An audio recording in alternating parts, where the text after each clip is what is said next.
बच्चों का मनोरंजन भी है।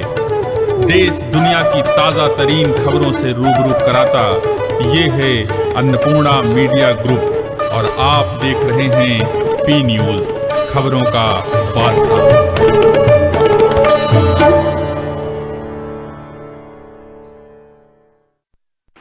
नमस्कार, मैं हूं धीरज कुमार दुबे और आप देख रहे हैं पी न्यूज़ चैनल पर सीधा संवाद हमारे साथ। आज हम लोग समाजवादी पार्टी के कद्दावर नेता और समाजवादी पार्टी की सरकार में कैबिनेट मंत्री रहे प्रोफेसर अभिषेक मिश्रा जी के साथ हैं। आज के वर्तमान राजनीतिक हालात पर तमाम चर्चाएं करेंगे। सर, पी न्यूज़ चैनल पर आपका बहुत बहुत स्वागत है। सबसे पहले, चूंकि मास्क आपके भी पास है, हमारे भी पास है, सबसे पहले कोरोना पर ही हम चर्चा करेंगे।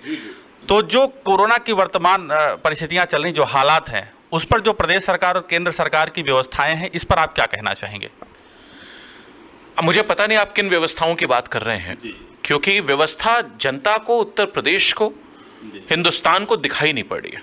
और अगर व्यवस्था होती तो आज जो आंकड़े जहां पहुंच रहे हैं, 43 लाख, 43.5 लाख के आंकड़े पहुंच रहे हैं, आंकड़े वहां पहुंचते नहीं।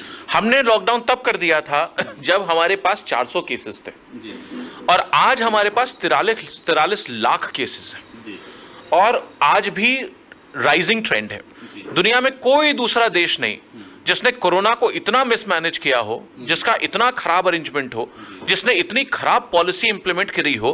बनाने सुनने में अच्छी है, सुनने में दिक्कत नहीं है, इंप्लीमेंटेशन में दिक्कत है कि जब उसमें लॉकडाउन लगा तब 400 थे और जब लॉकडाउन से निकलने का हम प्रयास कर रहे हैं तो 43 लाख केस हो रहे हैं। सरकार पूरी तरीके से फेल है। माननीय प्रधानमंत्री जी खुद ही कह चुके कि आप आत्मनिर्भर हो जाइए, अब इसमें अपना अपना संभाल सकते हो संभाल लो, सरकार से कोई उम्मीद मत रखना। उसका मतलब सिर्फ इतना था।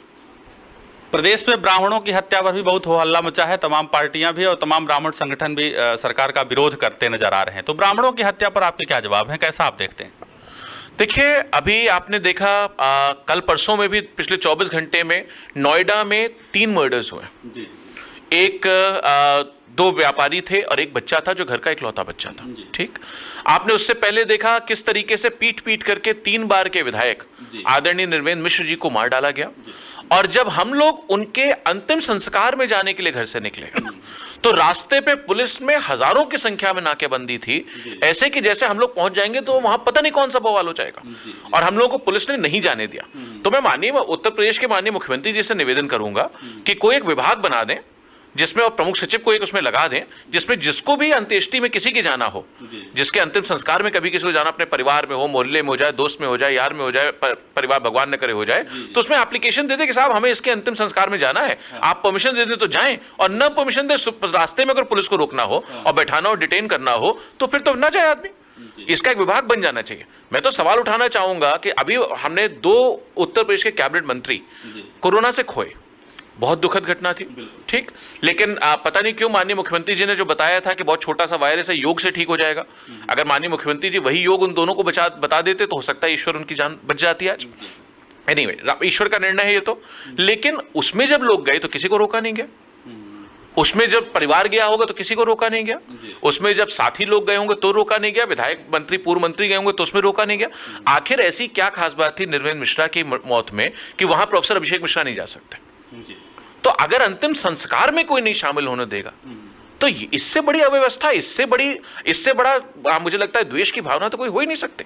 तो लगातार जो हत्याएं हो रही हैं, जो, और सिर्फ ब्राह्मणों की बात नहीं है, सब समाज में हो रही हैं, सब में हो रही हैं। आज की तारीख आप किसी से बात कर लीजिए, आप नौजवानों से बात कर लीजिए, बेरोजगारी ऐसी चरम सीमा पर है, ऐसी चरम सीमा पर है कि किसी को यह विश्वास नहीं कि 3 महीने बाद खाना मिलेगा कि नहीं मिलेगा। आप उनके माँ बाप से पूछ लीजिए, आप बहन से पूछ लीजिए, आप पत्नी से पूछ लीजिए, बच्चों से पूछ लीजिए, हर घर में, हर परिवार में ये माहौल बन गया है कि भाई जो है उसको बचा लो, थोड़ा कम खर्च करो, अपने खर्चे काट लो।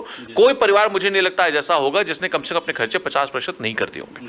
तो सरकार पूरी तरीके से फेल है, इकोनॉमिक फ्रंट पे, लॉ एंड ऑर्डर फ्रंट पे, मर्डर्स के फ्रंट पे, क्राइम कंट्रोल के फ्रंट पे। इन्हें सिर्फ जुमले देना आता है, बड़े बड़े बयान दिला लो, चर्चा करा लो, चाय पे चर्चा करा लो, इतना आता है, बाकी कुछ नहीं आता। प्रदेश में मूर्तियों को लेकर के काफी चर्चा चल रही है। आप लोगों ने कुछ ही दिनों पहले अभी घोषणा की है कि हम भगवान परशुराम की प्रतिमा लगाएंगे, और मूर्तियों की राजनीति में बहन जी ने भी देरी नहीं की, उन्होंने भी कहा कि हम परशुराम की प्रतिमा लगाएंगे।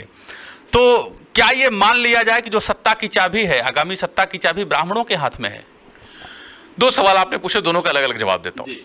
देखिए, जहां तक भगवान परशुराम जी की 108 फीट की कांस की मूर्ति लगाने की बात है, वो भगवान परशुराम चेतना पीठ के तहत हम लोग लगा रहे हैं।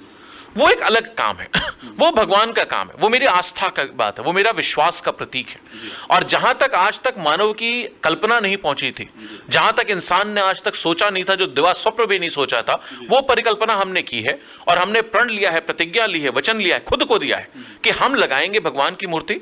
और ये हमारे आस्था और विश्वास का प्रतीक है, धर्म का प्रतीक है। भगवान विष्णु के छठे अवतार थे, हम लोग उनकी आराधना और उनके पूजा के लिए लगा रहे हैं। ये एक अलग काम है। आदरणीय मायावती जी ने जो बात कही, भाई बड़ी नेता है, उत्तर प्रदेश की 4 बार मुख्यमंत्री नहीं है, 3 बार भारतीय जनता पार्टी के साथ मिलकर सरकार चलाई उन्होंने। हो सकता है आगे फिर चला लें, वो तो उनकी बात हो गई। लेकिन उन्होंने ये कहा कि जब सरकार बनेगी तब वो मूर्ति लगाएंगे, अगर नहीं बनेगी तो नहीं लगाएंगे। अच्छा, उन्हें लगानी होती तो पिछली बार जब उनकी सरकार बनी तो लोग ऐसा कहते हैं, मैंने मीडिया में कवरेज पढ़ी है कि भाई ब्राह्मणों ने सरकार बनाई थी। अगर बनानी थी, सच में विश्वास होता, सच में भगवान परशुराम के भक्त होते, तो अब तक लग चुकी होती। उत्तर प्रदेश में बहुत मूर्तियां लगी थी उस समय। अभी कुछ दिनों पहले भी आपने देखा होगा कि बसपा के कार्यालय में एक मूर्ति उतरी। जब उतरी तो हम लोग खबर आई कि भाई एक मूर्ति उतर रही है साहब। हम लोग सर लगता है अभी उन्होंने घोषणा की थी और भगवान परशुराम की मूर्ति ऑलरेडी आ गई। बड़े लोग हैं, बड़े नेता हैं, उनके लिए कोई संसाधन की कमी तो नहीं। जैसे हम लोग तो भाई जैसे जिस तरीके से बीएचयू बना दिया पंडित जी ने, माननीय मालवीय जी ने, उस तरह हम लोग निकले हैं भगवान की मूर्ति लगाने। तो हम तो हाँ, लेकिन इतना कह सकता हूँ, जो 492 साल राम मंदिर में गिनाते हैं, इसमें 492 साल नहीं लगने जा रहे, हम जल्दी बना देंगे। तो लेकिन जब उतरी तो हमने सोचा शायद भगवान की मूर्ति उतर रही हो, लेकिन जब खुली और मीडिया ने दिखाया तो उनकी स्वयं की मूर्ति उतर रही थी। तो ये तो देखिए कहने की बात हो गई।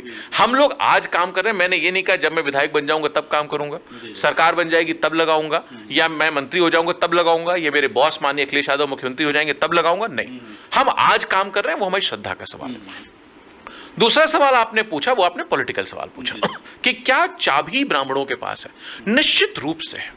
उत्तर प्रदेश में 16 से 17% ब्राह्मण है, और सिर्फ मैथमेटिकल कैलकुलेशन में अगर आप देखें तो भी है उसके हाथ में चाबी। और बाकी ब्राह्मण समाज एक ऐसा समाज है जो हर घर में, हर वर्ग में सम्मानीय है, जुड़ा हुआ रहता है। पहले संस्कार, 16 संस्कार हमारे शास्त्र गिनाते हैं, उन 16 संस्कारों में जन्म से लेकर के मृत्यु तक, जहां पत्नी भी साथ छोड़ देती है, घर में रुक जाती है, वहां भी ब्राह्मण जाता है और अंतिम संस्कार में साथ देता है। तो वो जब निकलता है, किसी के साथ चलता है, ब्राह्मण देखिए जहां जाएगा 80-90% वोट देगा। और वो ऐसे नहीं माहौल वो चलता है, वो जहां जाएगा या तो सरकार बनाएगा या सरकार हटाएगा। इस बार ब्राह्मण ने मन बना लिया है सरकार हटाने का। क्या बात है। एक तरफ उत्तर प्रदेश में आपराधिक गतिविधियां बढ़ती जा रही हैं, दूसरी तरफ पुलिस एनकाउंटर पर एनकाउंटर कर रही है। लॉ एंड ऑर्डर को आप किस तरह से देखते हैं प्रदेश में? अच्छा, आप मुझे बताओ, क्या एनकाउंटर किसी चीज का जवाब है? उत्तर प्रदेश की पुलिस इतनी कमजोर हो गई है, इतनी अनप्रोफेशनल हो गई है, इतनी इनकेपेबल और इनकॉम्पिटेंट हो गई है कि जो आदमी चाहता है उनका हथियार छीन लेता है और उनके ऊपर गोली चलाने लगता है। उन्हीं का हथियार छीन के उन्हीं के ऊपर गोली चलाने लगता है, और फिर पुलिस को रिटेलिएशन में गोली चलानी पड़ती है। और पुलिस गोली चलाती है तो पता नहीं कौन सी गोली चलाती है, कहां से लाई, वो फिजिक्स का कौन सा प्रिंसिपल उस गोली पे काम करता है कि आदमी पुलिस की तरफ भाग रहा था या दूर भाग रहा था। भागता वो पुलिस से दूर है, गोली उसके सीने पे लग जाती है। भाई पीठ पे लगे तो समझ में आता है कि भाई दूर भाग रहा था। तो इसकी सच्चाई क्या है वो उत्तर प्रदेश की जनता जानती है। इन्होंने सिर्फ जुडिशरी को खत्म करने का काम ये किया है। जुडिशरी का इससे बड़ा अपमान, जुडिशरी का इससे ज्यादा अंडरमाइनिंग मुझे नहीं लगता किसी सरकार ने की है जितना इस सरकार ने किया। इंस्टीट्यूशंस को खत्म कर रहे हैं, जुडिशरी को कोई रोल ही नहीं बचा भाई। और एक तरीके से देखें तो लेजिस्लेचर का रोल भी नहीं बचा। आपको विधानसभा, पार्लियामेंट खत्म कर देनी चाहिए। जो कानून बनता है वो तो जुडिशरी में तय होता है, ना आपको कानून बनाने की जरूरत, ना जुडिशरी। जो पुलिस तय कर दे, जो जिसको चाहे क्रिमिनल डिक्लेयर कर दे, जिसके चाहे सर पे नाम डिक्लेयर कर दे, जिसको चाहे गोली मार दे। आज मुझको मार दे, कल आपको मार दे, परसों किसी और को मार दे। तो ये ताकत जो है ये पुलिस को नहीं दी जा सकती। किसी व्यवस्था में ये ताकत नहीं है। किसी भी सिविल सोसाइटी में, डेमोक्रेटिक सिस्टम में इंस्टीट्यूशंस काम करते हैं। अगर हमारे यहां कसाब का ट्रायल हो सकता है और उसको सजा दी जाती है जो कि देश का दुश्मन था, तो मुझे लगता है कि हर आदमी को एक कानून की प्रक्रिया के तहत फेयर ट्रायल का अधिकार है। उसको ऑनरेबल कोर्ट जो चाहे कर दे। ऑनरेबल कोर्ट फांसी दे दे, 3 बार फांसी दे दे, वो कोर्ट की मर्जी है। लेकिन मैं और आप, पॉलिटिकल आदमी या पुलिस के आदमी, वो उसको ताकत नहीं दी जा सकती कि आप ये हमारा संविधान, या आप संविधान बदल दीजिए। अगर आप संविधान नहीं मानते हैं तो बात ही अलग है। भाजपा के लोग आपकी सरकार को जंगल राज कहा करते थे और अपनी सरकार को राम राज कहते हैं, तो आज आप लोग उनकी सरकार को क्या संज्ञा देते हैं? मैं तो जो संज्ञा दूंगा आप कहोगे पॉलिटिकल आदमी इसलिए दे रहे हैं। मैं तो कह सकता हूं इतना बड़ा जंगल राज आज तक उत्तर प्रदेश ने नहीं देखा। लॉ बचा है ना ऑर्डर बचा है। लॉ एंड ऑर्डर पूरी तरह कोलैप्स है, जनता त्राही त्राही कर रही है। लेकिन मेरी मत मानना, मैं कह रहा हूं इसलिए मत मानना, आप यहां जितने साथी बैठे हों उनसे पूछ लेना, उत्तर प्रदेश के किसी गांव में चले जाना, उत्तर प्रदेश के किसी शहर में चले जाना और पूछ लेना, किसी बच्ची को रोक लेना सड़क पे, अगर इज्जत से रुक जाए कि बेटिया आपको सुरक्षित महसूस होता है क्या घर से निकलते समय। किसी मां से पूछ लेना कि बेटी अगर रात में 9 बजे नहीं लौटी या बेटा नहीं लौटा, अब तो कोई सुरक्षित नहीं बचा उत्तर प्रदेश में, तो क्या आपका दिल कांपता है कि नहीं। अगर बच्चे का या बिटिया का फोन बीच में ऑफ हो जाए तो माँ बाप पुलिस स्टेशन पहुंचने की हालत में आ जाते हैं कि नहीं आ जाते हैं। तो आज पूरा उत्तर प्रदेश दहशत में है, जहां पे 3 बार के विधायक को लॉकडाउन के दिन हथियारबंद लोग इकट्ठा होकर के मार पीट सकते हैं और उसको जान से चली गई उस आदमी की, और उसमें कहीं ना कहीं पुलिस की संस्था परिवार उसकी शिकायत कर रहा है, तो आप समझ सकते हो कि उत्तर प्रदेश में कोई सुरक्षित नहीं बचा। एक अंतिम सवाल आपसे कि जब भी सरकार का कोई ऐसा निर्णय होता है जो शायद अच्छा हो या बुरा हो, लेकिन समाजवादी पार्टी बुरा समझ के उसका समर्थन नहीं करती, सड़कों पर उनके कार्यकर्ता उतरते हैं, लाठियां भी खाते हैं, लेकिन जब आपके ही सत्ता में कैबिनेट मंत्री रहे एक दिग्गज नेता आजम खान को जेल भेजा जाता है, तो आपकी पार्टी के लोग सड़कों पर उतरते नहीं, आंदोलन नहीं करते, लाठियां नहीं खाते। क्या आप लोग ये मान चुके हैं कि आजम खान गलत थे? नहीं, आपको किसने कहा? मुझे लगता है आपकी इंफॉर्मेशन सरासर गलत है। आप 100% फैक्चुअली इनकरेक्ट डेटा बता रहे हैं। आपका सवाल गलत है। जिसने कहा पूछने को उससे कह देना कि अभिषेक मिश्रा ने कहा है, आपका सवाल गलत है और ऐसे सवाल पूछना बंद कर दे मीडिया। उत्तर प्रदेश में माननीय अखिलेश यादव सड़क पे उतरे थे माननीय आजम साहब के सम्मान। हम लोग देखिए, हम नाम और उसकी बात नहीं है, कार्यकर्ता का सम्मान समाजवादी पार्टी के लिए सबसे बड़ी जरूरत है। आज ये समाजवादी पार्टी कार्यकर्ताओं की बनाई हुई पार्टी है। ये अकेली ऐसी पार्टी है जिसमें कार्यकर्ता को सबसे ज्यादा सम्मान दिया जाता है, क्योंकि हमारे नेताजी हमेशा कहते थे संगठन सरकार से ज्यादा महत्वपूर्ण है, क्योंकि संगठन ही सरकार बनाता है। जहां सम्मान न मिले, आज मैं आपको ईमानदारी से बताऊं, अगर आप कार्यकर्ता के सम्मान का दर्द जानना चाहते हो, अगर कार्यकर्ता के अपमान का दर्द जानना चाहते हो, तिरस्कार का दर्द जानना चाहते हो, तो किसी भारतीय जनता पार्टी कार्यकर्ता सवाल पूछ लेना।